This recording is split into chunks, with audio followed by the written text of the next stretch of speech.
আমিন বলেন ফালিয়ুকাতিল ফি সাবিলিল্লাহিল্লাযীনা হায়াতুদ দুনিয়া বিল আখিরাহ ওয়া মান ইউকাতিল ফি সাবিলিল্লাহি ফায়ুক্তাল আও ইয়াগলিব ফাসাওফা নু'তিহি আজরান আযীমা।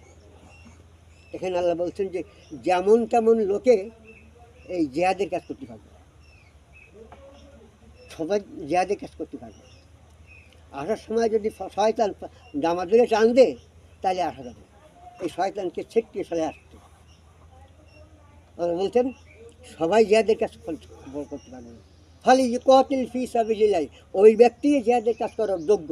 আল্লাহ বলছেন যে দুনিয়ার স্বার্থ ত্যাগ করে, দুনিয়ার ধনের স্বার্থ, দুনিয়ার অর্থ স্বার্থ, দুনিয়ার সময়ের স্বার্থ ত্যাগ করে আমি আল্লাহ আমার দিন কায়েমের জন্য চেষ্টা করবে, যারা দুনিয়ার মোকাবেলায় আখেরাতকে প্রাধান্য দিতে পারবে, আখেরাতের গুরুত্ব দিতে পারবে।